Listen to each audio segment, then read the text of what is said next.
passar? Vamos falar de mais 3 homens importantíssimos. Hoje nós vamos falar de um monte de líderes da igreja, porque realmente o quarto século é impressionante em termos... Eu não sei o que Deus queria, mas ele levantou um monte de líderes eclesiásticos e teólogos no quarto século. Isso é claro e evidente. Vamos falar de Ambrósio, Jerônimo e Crisóstomo. Eu só queria então mostrar isso para vocês. Eu estou insistindo muito nisso, mas eu queria que vocês visualizassem. O Atanásio morreu em 373, final do quarto século. Quando ele morreu, os 3 capadócios estavam na faixa dos 40 anos. Todos eles. Eles tinham mais ou menos a mesma idade. O Ambrósio, o Crisóstomo e o Jerônimo estavam na faixa dos 30. E havia um jovem no norte da África, com 19 anos, quando o Atanásio morreu, que é o grande gigante Agostinho. Então vocês vejam o peso do quarto século para a teologia, para a igreja, para a história da igreja. É realmente impressionante o número de grandes homens ali, todos vivendo juntos, na mesma época. Vamos falar do Ambrósio, antes do nosso intervalo. Ambrósio. Quando se fala em Ambrósio, você pense num homem da igreja, um líder eclesiástico, um líder da igreja, um pastor, um pregador, e ele foi também um criador de estilos de adoração. Ele era um homem também da liturgia. Ele nasceu em Roma, de uma família aristocrática, e ele era político. Ele começou cedo na vida política e ele foi governador do norte da Itália. Governador do norte da Itália. Era considerado bom governador, muito competente. E ele era cristão, mas aquele cristão não dos mais dedicados, né? O foco dele era a vida política, a vida como governador lá no norte da Itália.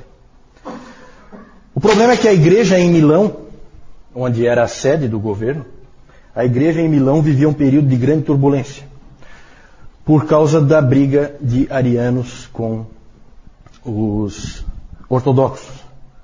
Uns puxavam para um lado, outros puxavam para o outro. E era bem a época aí, vocês vejam que ele viveu de 339 a 397, então é aquela época depois de Niceia em que o Atanásio está brigando pela verdade. E os arianos ali estavam então puxando para um lado e os ortodoxos para o outro lado. E no meio da confusão tinha que se escolher um novo bispo. E no dia da escolha do novo bispo, o governador Ambrósio estava no meio da multidão. Do povo ali, o povo que ia escolher o novo bispo.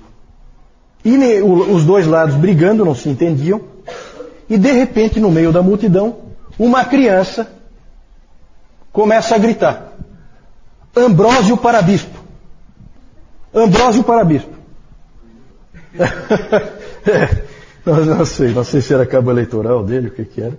Mas uma criança começou a gritar Ambrósio para bispo. Nem ele, nem ninguém jamais tinha imaginado essa possibilidade. Ele era o governador. Mas ela soou interessante para muita gente. E de repente todos estavam gritando a mesma coisa. E aí ele ficou naquela situação de que ele não tinha como recusar. Foi a aclamação do povo. Só que tem um detalhe, ele não havia sido batizado ainda. Então, gente, olha só que interessante. Em 8 dias...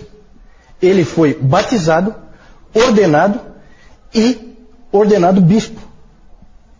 Em 8 dias ele foi batizado, né? Porque vocês lembram que o batismo nessa época ele era adiado, né? Então ele foi batizado, aí ele foi ordenado presbítero, e daí de presbítero já foi ordenado bispo. Em 8 dias. Com certeza é um recorde na história da igreja. É um recorde, impressionante. E o Ambrósio administrou muito bem os problemas que havia na igreja, e ele começou a defender a independência da igreja em relação ao Estado. que era um problema nessa época por causa do Teodósio. O Teodósio era terrível, ele interferia em tudo. Ele tornou o cristianismo a religião oficial e aí ele passou a achar que era o dono da igreja. E aí ele dava ordem para todo mundo. E o Ambrósio foi quem mais resistiu. Essa foi uma grande contribuição do Ambrósio, porque ele trouxe equilíbrio. Ele brigou com o Teodósio várias vezes, apesar dele ser o imperador. Então é um homem muito corajoso. Depois nós vamos ver ali a figura. O Ambrósio uma vez não deixou o Teodósio, que era o imperador, entrar na igreja em Milão, porque o Teodósio tinha massacrado umas pessoas lá em Tessalônica. Ele falou assim: você com essas mãos sujas de sangue não entra aqui. Então ele se pegava, sabe? É um homem de muita coragem, esse Ambrósio. Teve várias rusgas com o imperador. Não tinha medo e sempre lutou pela independência da igreja. Também era um excelente pregador. Aparece ali. Pregador fantástico. Um homem de retórica fora de série. Extremamente eloquente. Na verdade, depois nós vamos falar do Agostinho. Agostinho foi para Milão só para vê-lo. Só para vê-lo. Depois eu vou falar disso. Gente, então, grande pregador. E o mais interessante é que de todos os pais da igreja que nós vimos até agora, ninguém chegou tão perto até agora da doutrina da graça. Esse Ambrósio chegou muito perto de entender a doutrina da graça. E o Agostinho vai construir em cima disso, pode ter certeza. Tá? Quando vocês pensarem em Agostinho, pensem em Ambrósio também. Esses dois homens, eles têm uma ligação que Deus quis que eles tivessem. Tá? Nós vamos ver depois. Ambrósio lutou contra o neopaganismo, porque especialmente nos níveis mais elevados ali da sociedade romana, o paganismo estava voltando. Muita gente achava que o cristianismo tinha enfraquecido Roma, e que bom mesmo era na época dos deuses, e tinha muita gente querendo trazer de volta, e o Ambrósio lutou contra isso, também lutou contra o arianismo, que voltava toda hora pelo norte. Ele está muito perto dos bárbaros, tá? Esse Ambrósio. Porque ele está lá no norte da Itália. Então ali os bárbaros estão sempre por perto. Então eles vêm ali, mercadores e coisas, e eles trazem o arianismo deles de volta. E começa né? Então ele também lutou contra o arianismo, também foi um defensor da ortodoxia. Ele chegou muito perto da doutrina da graça. Vejam essa oração dele, em que ele diz assim: ó Deus, que olhaste para nós quando nós estávamos caídos na morte e resolveste nos resgatar pelo advento do teu Filho unigênito. Então já a ideia de morte espiritual, tudo coisas que haviam se perdido. Depois nós vamos falar mais sobre isso. Outro aspecto importantíssimo do Ambrósio é a liturgia. Ele organizou de uma maneira especial o culto, deu uma forma ao culto especial, com uma sequência litúrgica, e ele também foi um grande compositor de hinos.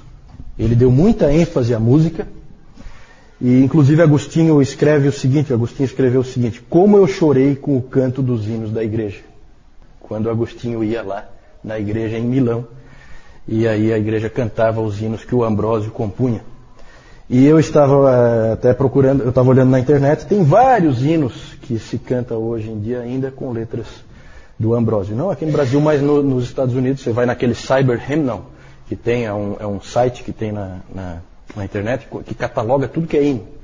E lá você vê vários hinos com letras do Ambrósio. Né? Impressionante. Claro que daí traduzido para o inglês, né? Mas é aqueles hinos de antigamente, né? Muita teologia ali. O Ambrósio sempre achava que os hinos se prestavam tanto para a adoração como para o ensino. As pessoas, elas cantavam e elas aprendiam quando elas cantavam. Né? Ele achava isso muito importante. Ele, pastor que era, se preocupava com isso. E foi ele que ajudou Agostinho a chegar à fé. Vamos falar do Jerônimo, que é o próximo aí. Depois nós vamos voltar a falar do Ambrósio ainda, porque nós vamos falar do Agostinho, tá? E, como eu disse, Ambrósio e Agostinho estão ligados. Vamos falar do Jerônimo. Nasceu na Itália, também de família rica. E diferente de Ambrósio, você tem que pensar do Jerônimo não como um homem da igreja. Ele, na verdade, não é uma pessoa que gosta de pessoas, certo? Ele é um intelectual. Claramente um intelectual, um acadêmico, um teólogo. Esses indivíduos também têm o seu lugar na igreja e também contribuem para a igreja. Algum motivo Deus tem para levantar esse tipo de pessoa. Ele tinha uma biblioteca impressionante, uma das maiores bibliotecas individuais no seu tempo. Ele comprava e colecionava tudo que era livro, comprava todos os livros que ele podia comprar. Adorava ler o Cícero. Parece que todos eles gostavam de ler esse tal de Cícero, né? Acho que eu vou ter que ler esse tal de Cícero também. O Cícero quando se fala em Cícero, é filosofia, tá? Esse Cícero, ele escreve filosofia grega. E ele gostava muito de ler o Cícero, até tem uma história interessante, porque apesar do Clemente e do Orígenes, vocês lembram quando eles falaram sobre a filosofia grega, eles disseram que não tinha problema nenhum em você ler essas coisas, que é bom. Lembra que nós falamos sobre isso quando a gente falou de cristianismo e cultura? Mas o Jerônimo se sentia culpado quando ele lia o Cícero. Ele se sentia muito culpado e tal, porque aquilo não era um escrito pagão, na verdade. E então ele se sentia culpado. E uma noite ele teve um sonho em que ele foi colocado diante de Jesus Cristo. E aí Jesus Cristo disse que, você não é cristão, porque você lê Cícero. E aí aquilo marcou ele profundamente, aquele sonho. Tem mais detalhes aí que eu não vou entrar agora, mas aí aquilo marcou ele profundamente. Dali para frente, então, toda vez que ele tinha vontade de ler o Cícero, ele então lia a Bíblia um monte para compensar. Né? Como é o ser humano, né? O ser humano é sempre a mesma coisa. Fazia uma compensação. Então ele lia um pouquinho do Cícero, aí ele lia um monte da palavra e tal, para compensar. E ele queria muito deixar de ler o Cícero, não precisar mais ler o Cícero. Ele era viciado em Cícero. E aí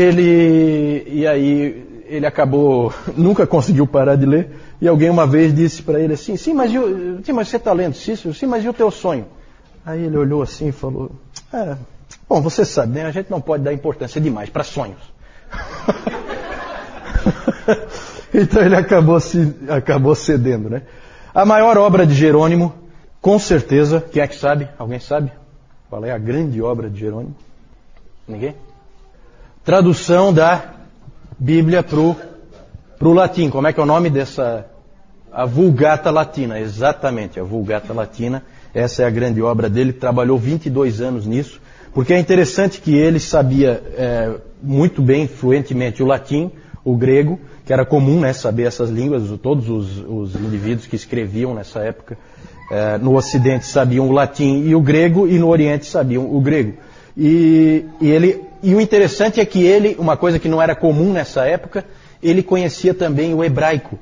Então ele foi capaz de traduzir diretamente do hebraico o Velho Testamento. E o interessante é que o Jerônimo incluiu só os 39 livros canônicos. Ele não incluiu os outros, ele considerava os outros não canônicos. E isso é muito interessante porque a Vulgata Latina é a Bíblia oficial da Igreja Católica. Só que o Jerônimo não aceitava nenhum outro livro que não fossem os 39. Outro aspecto interessante, e que é um pouco irônico, é que a Vulgata, depois na história da Igreja, acabou sendo uma prisão da palavra. Por quê? Porque o catolicismo romano, ele aprisionou a palavra no latim, certo? Meu pai pegou ainda, né, a missa em latim, que é uma coisa recente dentro da história.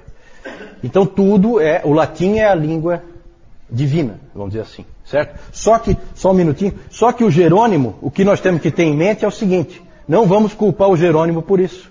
Porque quando o Jerônimo fez a tradução dele, ele estava traduzindo para a língua do povo. E nisso ele é um protestante, e não um católico romano. Ele está pondo a Bíblia na mão do povo, certo? Então não vamos culpar o Jerônimo pelo aprisionamento posterior que a Igreja Católica Romana fez da palavra dentro da Vulgata. O Jerônimo também escreveu muitos comentários da Bíblia. O Agostinho escreveu para o Jerônimo, escreveu uma carta para o Jerônimo dizendo assim: eu te agradeço pelos teus escritos, porque Deus deu alguém como você para você mesmo, para mim e para toda a igreja. Isso Agostinho escreveu para o Jerônimo, apesar dos dois terem brigas seríssimas, discussões seríssimas. Por quê? Porque o Jerônimo é um sujeito absolutamente intratável. Ninguém suportava o Jerônimo, certo? Ele não era uma pessoa fácil. Temperamento terrivelmente difícil, ele ofendia-se com qualquer coisa. Podia facilmente humilhar as pessoas que não concordavam com ele, e humilhava mesmo. E também as pessoas que ele considerasse pouco inteligentes. Ele humilhava mesmo. Então, uma pessoa daquela desagradável realmente. Desagradável. Itália, ele é italiano. Mas ele foi depois, ele é respeitado tanto no Ocidente como no Oriente. Porque no Oriente ele foi para Belém, né? Ele se estabeleceu mais tarde como monge em Belém. É interessante isso aí. Nós não temos tempo para entrar em detalhes disso aí, tá, gente? A gente sempre coloca aqui um resuminho com alguns aspectos que a gente considera interessantes e importantes. Foi um grande intelectual e também foi um monge. Só que ele foi um monge diferente dos beneditinos, porque os beneditinos suavam a camisa, uma barbaridade, tinha que ter uma disciplina tremenda. Ele era um monge que queria sossego. Então ele foi para Belém se isolar para poder escrever, para poder fazer o trabalho dele. Nada desse negócio de ter muito horário, que nem os beneditinos, e ficar trabalhando no pesado. Isso aí não era com ele, não. Tá? Como monge, ele começou a escrever cada vez mais sobre o celibato. Esse é um indivíduo importante na influência sobre o catolicismo romano quanto a caráter superior do celibato em relação ao casamento. Ele cada vez escreve... Bom, um indivíduo desse nem tinha condição de casar mesmo, né? Porque quem é que ia casar com um sujeito desse? Nessa época havia um crescente interesse no celibato e na virgindade e dentro da igreja, e o Jerônimo influenciou muito isso.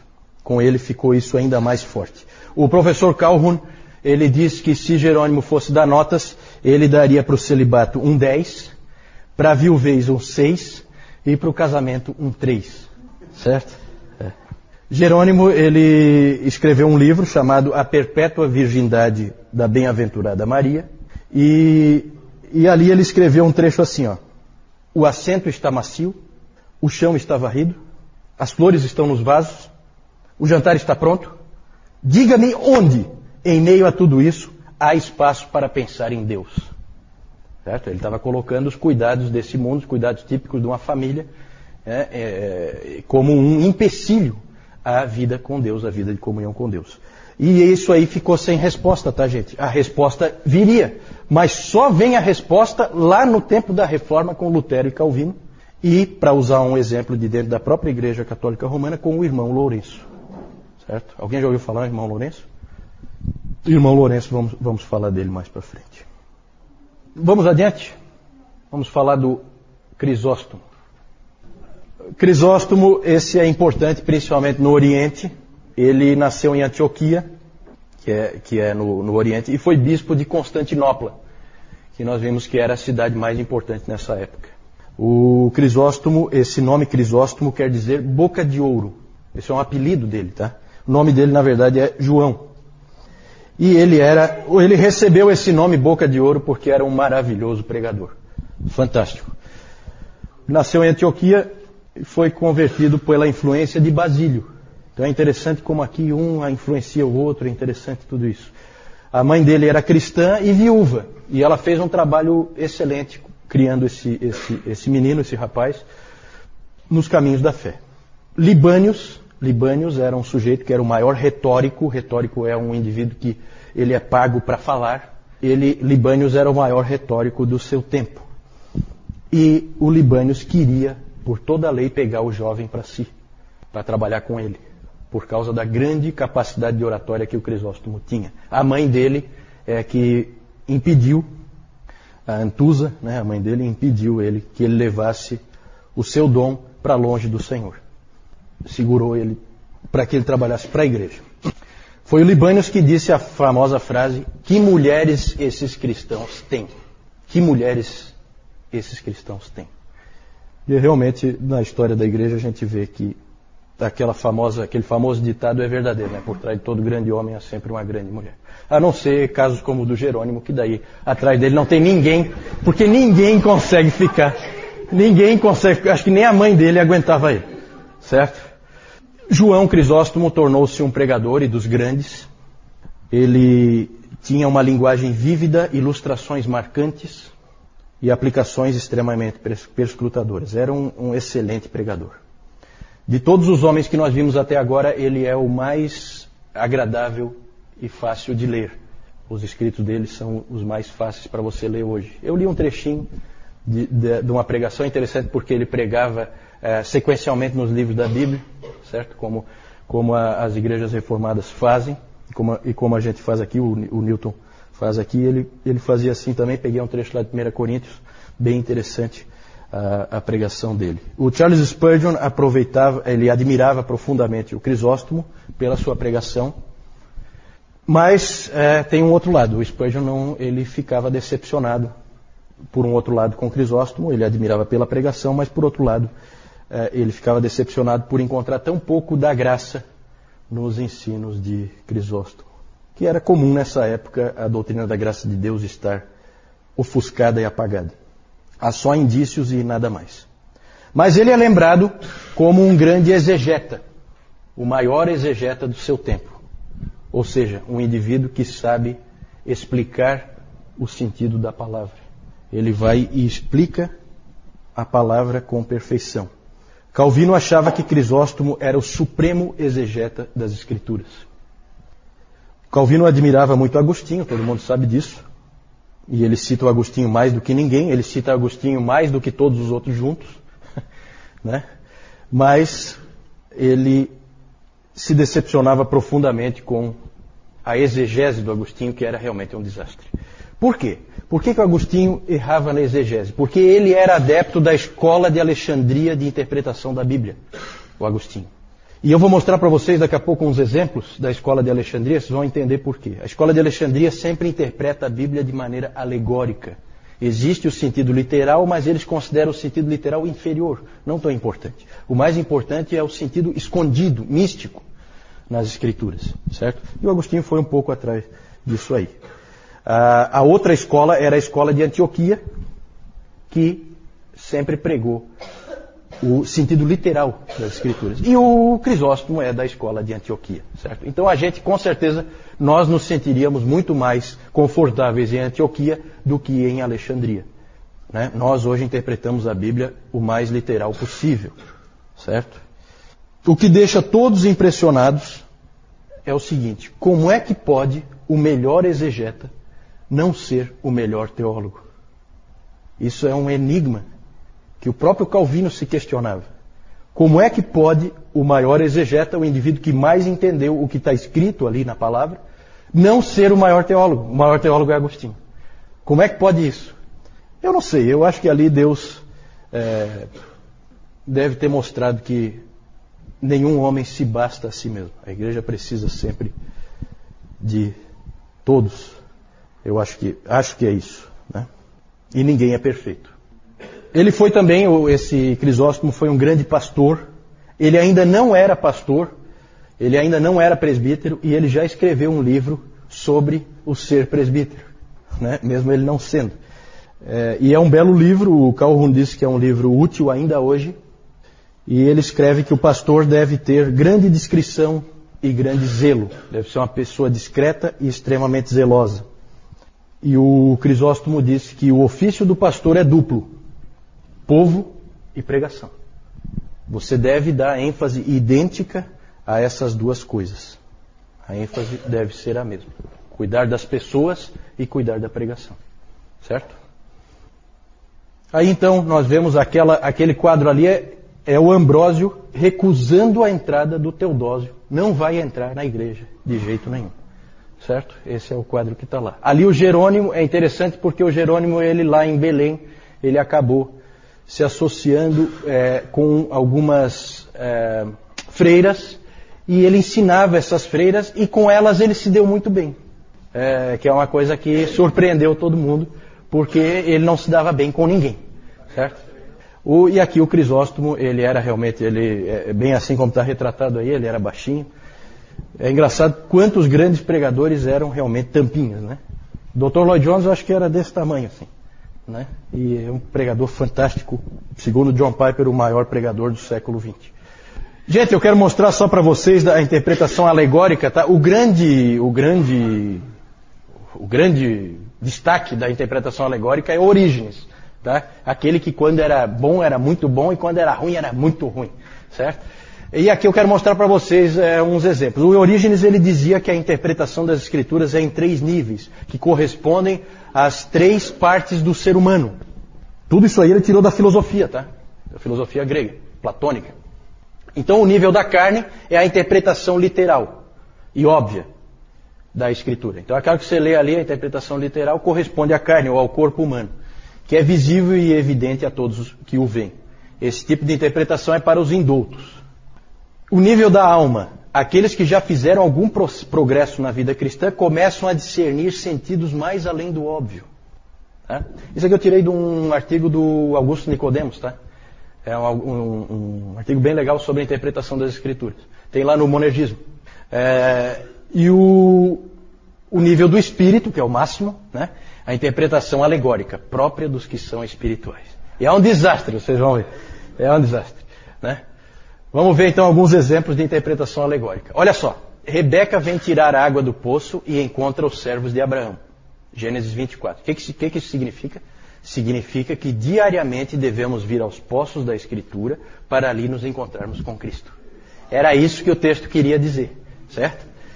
Faraó mandando matar os meninos e preservando as meninas hebreias. Mata os meninos, mas não mata as meninas. Êxodo 1. Os meninos significam o espírito intelectual e sentidos racionais, enquanto que as meninas significam paixões carnais. Certo? É bem equilibrado, como vocês podem ver. E uma outra aqui dele, o sentido... Aí, ó, patrocínio do SEC. O sentido verdadeiro, alegórico, da passagem sobre o divórcio, lá de Mateus 19, é a separação da alma do seu anjo da guarda. Por essa vocês não esperavam, hein? Vocês achavam que era sobre divórcio, né? E não era divórcio sim, mas do homem do seu anjo da guarda. Vejam que é desastroso esse tipo de interpretação e vocês vão encontrar material ruim do próprio Agostinho nessa linha, tá? Um que eu vi uma vez é da parábola do filho pródigo, que é um desastre, assim, a interpretação, tá? Mas é bem porque é aquela coisa, você aprendeu a interpretar assim, você acreditou que é assim que se interpreta. E aí, então, você vai por um caminho errado. Isso aqui é interessante chamar atenção, porque, gente, ó, não basta ter a Bíblia. A Bíblia precisa ser interpretada. Dependendo de por onde você seguir, o caminho que você tomar, você vai errar tudo, com a Bíblia na mão. Certo? Por isso que a gente precisa ser auxiliado pelos nossos irmãos, auxiliado pela igreja. Certo? Para a gente não errar tudo. A Adriana está colocando se essa ascensão não foi uma coisa meio arranjada, uma politicagem. Não, eu creio que não. Eu creio que foi espontâneo e foi aclamação, né, do povo. O povo queria ele como bispo. Né? Ele tinha sido um excelente governador e eles queriam ele como bispo. Não, ele na verdade deixou de ser governador em função de se tornar bispo. Né? Ele passou a ser só um bispo. Tá? Inclusive ele lutou pela independência da igreja do poder político. Né? Que é até estranho, porque podia se esperar o contrário. Já que ele vem da política, ele podia na verdade querer fazer uma mescla. Não. Ele lutou para que houvesse independência. Tá? Ele é o grande lutador por isso. A Rebeca perguntou por que foi ruim o cristianismo se tornar a religião oficial. Por que foi ruim? Foi ruim porque, na verdade, o império começa, e o império de cristão não tem nada, começa a interferir cada vez mais em como a igreja é, como ela funciona, quais os valores da igreja. Lembra que nós vimos no domingo passado como já mudou quando Constantino começou a apoiar o cristianismo. De repente tinha luxo, tinha poder, coisas que a igreja nunca imaginou. A igreja tem como seu senhor um carpinteiro de Nazaré. Então, aquilo ali, quanto mais a igreja se aproximar do Estado, pior é. Porque começa a acontecer, inclusive, isso que a Adriana falou antes, começa a acontecer politicagem, e vai acontecer muito, realmente. Né?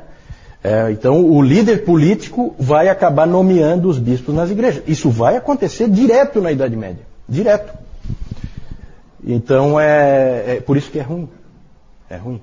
Né? Sempre é ruim a mescla da igreja com o Estado, porque a igreja perde a sua pureza, principalmente por isso. Sim, os apócrifos foram incluídos na Bíblia Católica Romana no Concílio de Trento em 1543, eu acho, 7. Eles foram incluídos na Bíblia Católica naquela ocasião, mas eles já existiam desde a época do Jerônimo, são livros antigos, tá? Não, é porque nessa época o cânon não estava estabelecido com clareza, ainda havia discussões a respeito do cânon, certo? Então o Jerônimo, ele tem a visão dele do cânon. Para ele eram os 39. Para ele eram os 39. No Novo Testamento aí havia ainda uma certa divergência. Depois ele acabou aceitando, evidentemente. Ele traduziu o antigo, do hebraico, a Vulgata Latina, ele traduziu do hebraico para o latim. Certo? Não, o novo ele já era de uso corrente, não precisava de tradução, porque ele já, na verdade, ele já era nas línguas que as pessoas usavam, né? Porque ele foi escrito em grego, né? E todo mundo falava grego nessa época, certo? Então, né? Eu não sei se ele traduziu alguma coisa do Novo Testamento para o latim, pode ser. Aí eu não sei. Na verdade, nessa época, aí eu quero só fazer uma observação, não é que é a primeira tradução do Velho Testamento para o latim. Tá? Só que é a melhor. Já tinha outras traduções, só que com pouca qualidade e sempre traduções que vinham da Septuaginta. Então era traduzido do grego, não do original, era traduzido do grego para o latim. Essa foi uma tradução do hebraico para o latim, direto do original, certo?